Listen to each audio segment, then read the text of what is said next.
this video, I am showing how to import Shapefiles into ArcGIS Pro and work on the imported layers to show projected layers correctly and add levels. To add your GIS data, vector or raster files, just drag and drop the file from the folder connected in the catalog pane. Let's drag and drop the shapefile of indigenous lands in Canada. When you drag the data, the map zooms to the extent of the data. In this case, the base map was showing Manitoba, but when I added the shapefile, the map zoomed out to Canada to show the extent of features in the map because it is the Canada-wide data. Another way to add data is through the map menu. Go to the map menu and then click on the add data and then click on data, which is on the top. Let's select our shapefile and click OK. Now it is loaded in the map. See the protected areas in Manitoba loaded.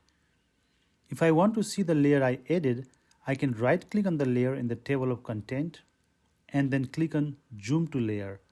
Now it is taking us to the extent of the layer. This map is somewhat stretched left and right. That could be because of the data in a different projection system than the base map. Let's change the projection system of the map to make all layers are projected in the same projection system. Let's right click on the map frame and then click on properties. Then go to coordinate system. It is showing the current projection system here. Now select NAD 1983 Zone 14N and then click OK.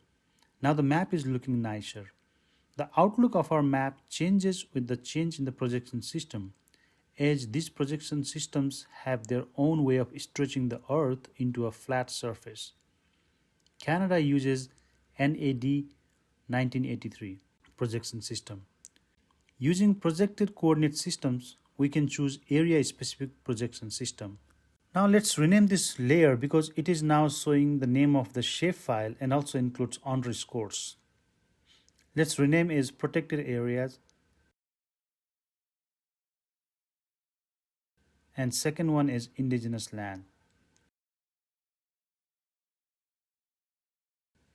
If we click on the layer name, we can see the menus showing differently than just clicking on the map. Clicking on the layer name, we are now seeing labeling and data menus that are additional. From labeling menu, we can label our map as per the field or attributes. Choose the field to label. Let's click name underscore E, that means name in English. Then click on label, which is just on the left side here. We can see the labels here. If we don't want to show the labels, then click again, it will disappear. The fonts look a bit bigger and messy. We can change fonts and font size as well.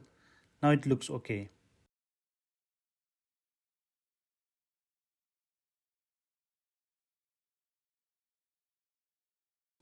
We can use the rectangle zoom tool to customize our map and to zoom to the selected area. To see the entire layer, I can right click on the layer and choose zoom to layer. Or I can use the hand tool by clicking on the explore button in the map menu. To summarize, we learned about importing shapefiles in ArcGIS Pro, renaming the layer, choosing the correct projection system, and labeling the layer.